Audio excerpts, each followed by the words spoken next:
All right, guys. I'm kind of making a training video. Some of you guys on the internet might like this. There's a lot of videos on this out there. But in our facility that I work at, we have hundreds of these Sloan flush valves. And I'll make a video on how to change some parts. And I use 100-year-old tools to work on these. I literally use monkey wrenches. I mean, the reason, this one I've got to restore, but I've got another one, but I use this at work. But this, I mean, valve check, made over 100 years ago. The reason you use them is this is brass. You don't want to use anything with a teeth on it. And you don't want to use, this is an example, it's a pair of pliers, but you don't want to use slip joint pliers on these. A lot of guys use old pipe, the big old slip joints. What it does is it tears the brass up. And the more you damage the brass, two things happen. One, it causes bacteria and stuff to build up in the cracks. That's why it's smooth and chrome. Plus, after a while, it looks ugly. A good plumber will not use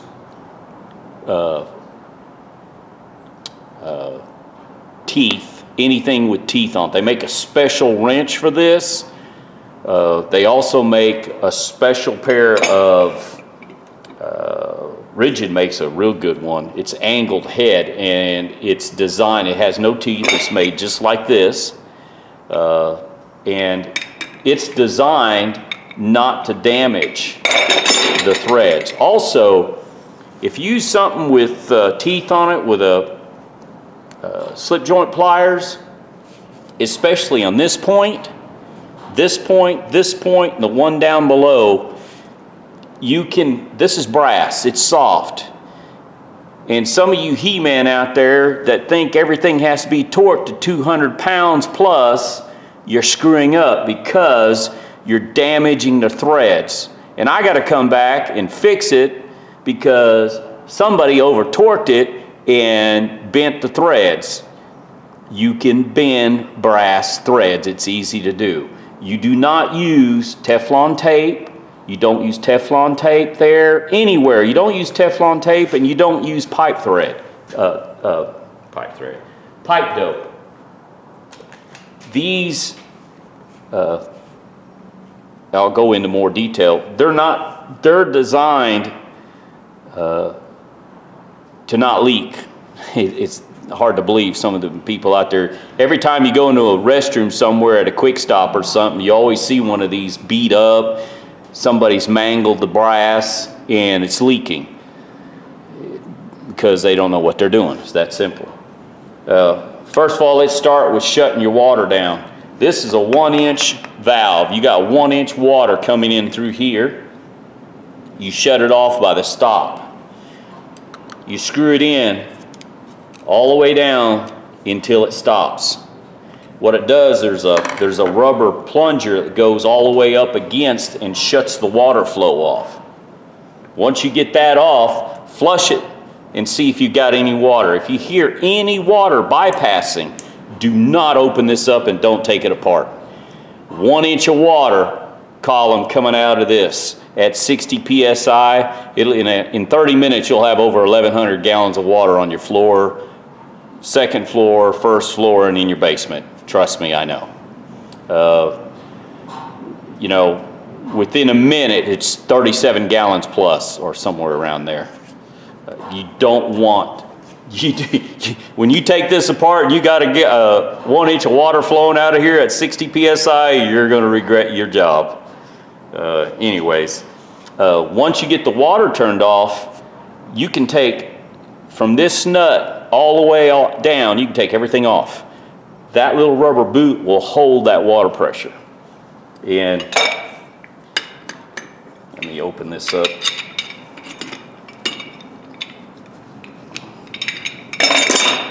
I'll show this. there. Okay, there's an O-ring right here. That seals this area. Do not put Teflon tape on this. Do not use pipe dope on this. You don't. If you look inside on the back side, you can see that little boot. There's a plastic with a spring on it, and when you loosen it, let me loosen this up. Then this is the water pressure. It opens up. I don't know if you can see, but my fingernail in there, that opens up. That lets the water, once you start opening it, the water pressure forces it open. Now, if you ever have one that will not shut off, you keep turning this down, water over time will eat this rubber. It's a rubber cap. I don't have an extra spare one, I'd show you. If you got water still drizzling through, you can't get it shut off. Sometimes, especially water where I live, it's nasty. The water, it's corrosive, and we drink it. Anyways, the rubber boot will deteriorate over time, and when you go to push in, when you use a screwdriver, it'll literally cut the rubber boot in pieces. I have seen this thing go sideways, and in the water line, it's actually turned sideways in the water line. So that sucks when that happens. And that also, when you put this thing back together, put a waterless grease, a plumbing grease on this. Don't use oil. You can use soap. I don't recommend it because over time it'll eat up that rubber.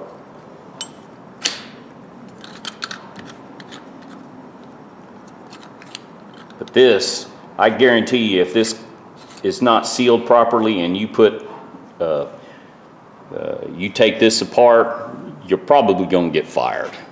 You can cause, let's say, $37,000 worth of damage pretty quick. I know. Then, once your water's turned off, let's go back, turn the water off again. Now this assembly comes apart right here. I didn't take that loose. But this is where most people damage, because under here is a Sloan flush valve. These things are very well made. Sloan has this design. My first floor in the building, one of my buildings has got over 68 bathrooms. And I believe 62 or 61 of them have this flush valve assembly. That's it right there. You pull it out and you drop a new one in.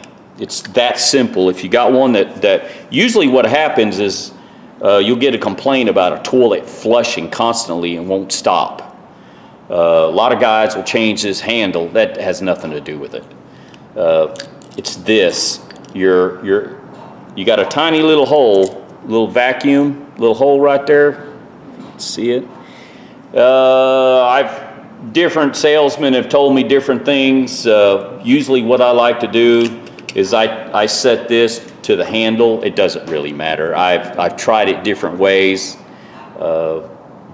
Doesn't matter. It really doesn't. People tell you differently. This is a 3.5 gallon flush.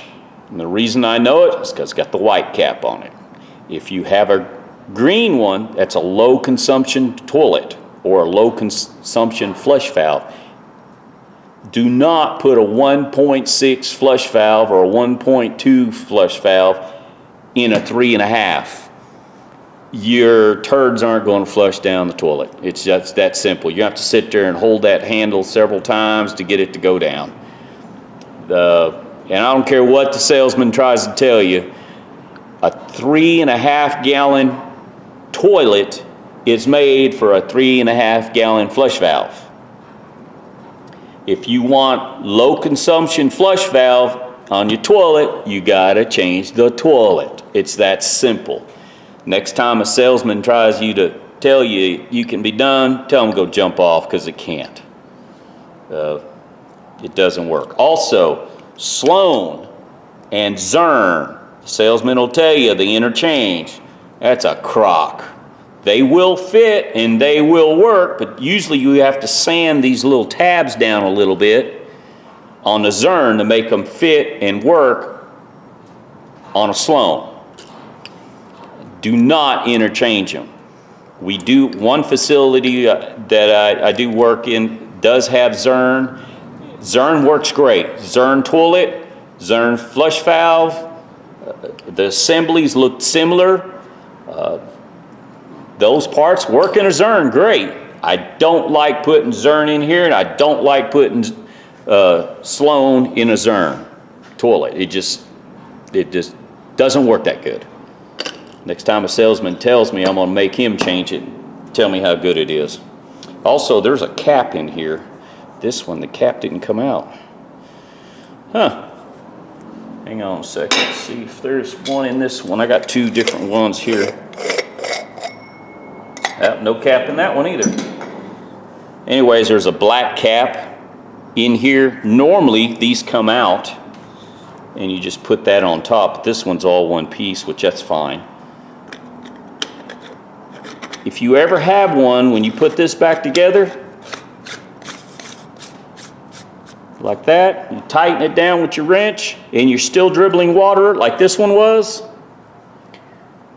someone either torqued this too tight, or they dropped this assembly. That's how close tolerances it is. If you drop this, I don't care what you think thick it is, you drop this on the floor and you make a slight bend in it, it will never seal. It won't. This threads right here, those are fine threads. And if you over torque this, you're going to cause yourself a problem. This whole assembly right here without this valve, or wait a minute, now they sell it, yeah. It's $168. It can go as high as $204. So the only way to fix this part leaking is to replace the whole assembly. But that's easy to change. That's why I use monkey wrench. It does not damage the threads. Usually if you damage a little bit, it's on the corners, and you don't have teeth marks showing yellow brass all the way around. This just works so much better. It's just, that's it. It's a 100-year-old wrench, or yeah, it's probably older than that actually. But good old tools. These things work. These things work great, and I still use it. I've got one similar to this at work, and that's what I use. It's just an old monkey wrench. Or back in the day, some people called it a bicycle wrench, because some of the smaller ones, that's what it was for. But these work great. That doesn't mar up the finish as bad. All right. Oh, I got it loose already. If you have one that when you push the handle down, it doesn't flush, or you hear just a slight trickle of water coming through, maybe, I'll give you maybe, it's not this. It's this flush valve. And I don't know if you can see it, but the rubber on this one, see how it's deteriorated? Usually though, it wears here. On some of the newer versions, they've got a Teflon tip on the end. And this whole assembly comes out. You just unscrew this assembly. They make a kit. It's like $16 for the kit. You don't have to change the handle. Or you have to take the handle off to change the kit. But it goes together. Rarely does that part go bad. It's just if you push down on the handle, let's see, you can see it maybe on this one. You'll see what it does. Let's see if I got the camera. You can see it. It raises this up just a little bit. I mean just a tiny amount. Just a tiny amount. And just enough water will go through, and when the air pressure equals out, it'll suck itself down and shut down. But that's all that handle does, is raise this little piece up just a hair. I know there's a Sloan vendor out there, someone yelling at me. But anyways, that's how it works. It's that simple. Also, right underneath here is a vacuum breaker. And what I mean by vacuum breaker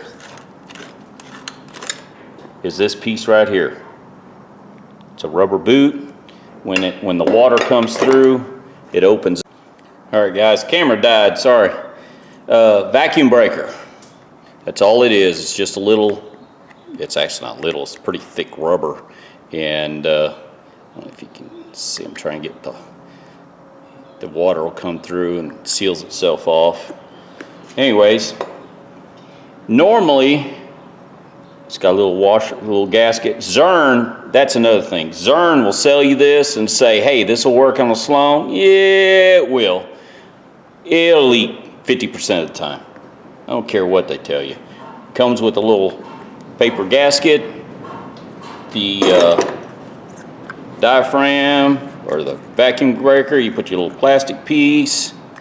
See, comes out. I can't see the camera, sorry guys. I'm trying to show this. Set it down in there, set the gasket on there, set your body on there, and just give it a hand tight for a while. Snugs up, then you can tighten it. If I have a problem with one of these valves, I normally change the flush valve, the handle, and the vacuum breaker all at the same time. Just so I don't have to come back. You can get, oh my God, you can get, I'm trying to say 10,000 flushes. I can probably more. The better the water quality, the longer this rubber will last. Okay, to recap, to change this, let's start off again.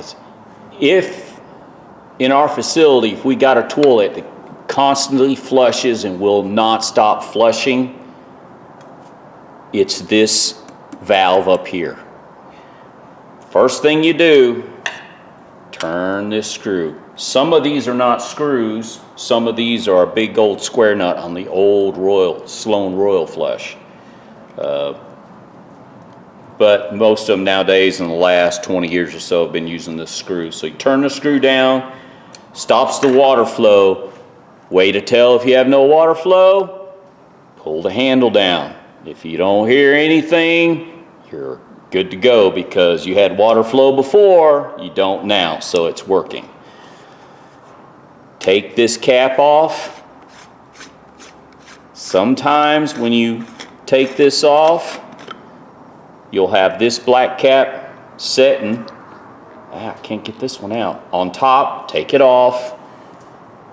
Take this off, chunk it. Put the new assembly in here. Don't take this apart. You can rebuild this. You can unscrew this, take it apart, and replace this. Don't recommend it unless you have good water quality in your area. This stuff here gets brittle over time. It's not worth it. Just put a new assembly in there. It's 30 bucks. Assembly, put it back together. No pipe dough, no pipe thread or Teflon tape, nothing. This rubber will seal. That's what this is, rubber right here. That's what it's for. And you he-men out there that love torquing things down, don't. If it's leaking after you tighten this, then you got a problem. You need to replace this assembly. Somebody stretched the threads. I have taken these apart before. If any debris gets inside this, on here, if you get pipe dope, migrates to this area up here, it's gonna continuously flush. It will not stop. If your city opens your fire hydrants or you have a fire main or a water line break and debris gets in your freshwater system and you get a little debris, I have literally seen a leaf on top of this. Water flow in here, dirt will flow in here, and it will not stop flushing. that's a sign. Now you can take, if you have a new one in, you know, you put it in just a year or so ago, you can take this out, rinse it, and stick it back in. Sometimes that works. I go through the trouble of taking it apart. I'm putting a new one in. I don't mess with it. It's not worth it. Number one, if you have someone in that room and you go in there and you do your little job, you clean it, you put it back together, and you go away, and an hour later are calling you saying the toilet's still continuously flushing, you look bad. So just replace it with new parts. Like I said, I replace this. I usually replace the handle assembly, and I change the vacuum breaker. There is a spud at the very end that connects to the toilet. This irks me. People use this assembly as a grab rail. If you're that big, unsteady on your feet, use the handrail mounted on the wall. This is not designed as a grab bar. Normally, it leaks at the bottom. And if you push hard enough on this or wiggle it enough, you flush the handle, you'll have 3.5 gallons of water on the floor almost instantly because somebody has wiggled it loose from the toilet. It's called a spud. They make a special wrench. You can actually make one out of a piece of pipe, one of the guys at the shop did. And you've got to change everything. You got to take this whole assembly off the toilet to get to that spud, and it's a job. Anyways, get back to this. Do not use these. These teeth damage that chrome, which will show brass. It'll look nasty. You can tell when a real plumber doesn't, a good plumber, I should say, doesn't do this. A lot of the old timers would take a leather glove or a piece of leather, and they'll grab it and they'll take it loose. That's great, unless you slip and you screw up, and next thing you know, you just marred everything. A lot of your good plumbers out there will use something like this or a newer version. Rigid makes a really nice wrench. It's angled head. It's nice. Plus, they make a tool, kind of reminds me of like an old skateboard tool or a skates tool. It just fits over the top of this, and you just turn it. Anyways, I'm ranting and raving. Like I said, one floor of my facility has over 68 toilets of this type of capacity. 4 or 5 of them use a Delaney flush valve, and the other building is a Sloan. Has Zerns, excuse me, the other building has Zerns in it. Remember, do not use Zern parts on Sloan. It's marked up here, Sloan, Regal, USA. And these things are well built. If I ever build me another home, I'm putting a commercial toilet in it. These things last forever. And the cost difference, you might double, maybe triple the cost of a regular toilet you put in your house. Most toilets now are HDA compliant. You don't want one of them small toilets.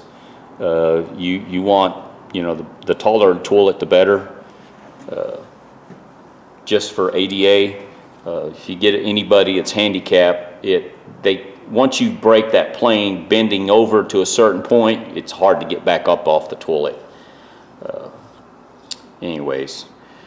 Some of you guys might find this entertainment and funny, but anyways, this video is for a couple of guys in the shop. Remember, turn your water off, double check your water's off.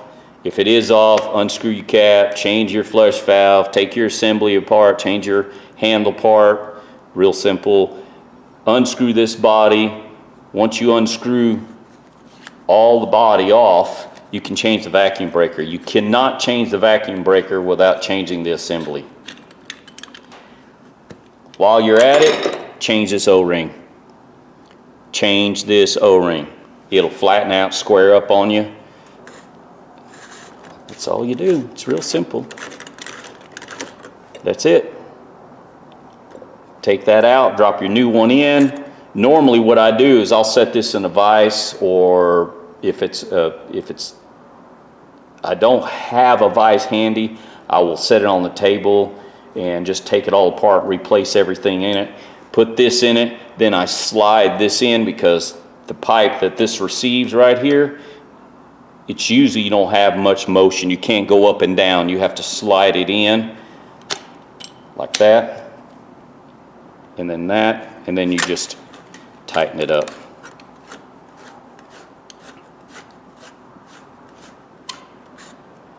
But forgot to mention the O-ring in the beginning. Yeah, you have to change that O-ring if you take it apart. The O-ring's 64 cents, and if you don't change that O-ring, it'll probably start leaking around here, and it'll dribble down, and you're thinking it's leaking from this. I've seen that happen. And you can see this one, you could see where the water line was. It was dribbling there, and it was dribbling right here. And that's a sign of this cap was damaged. And you really can't tell. I mean, you can't see any damage on the threads, but I know there's a problem. It's just leaking, and it won't stop leaking. And tell a story here. A couple months ago, we took one of these bodies off, and we tried to replace this up in the room. We could not bust this loose.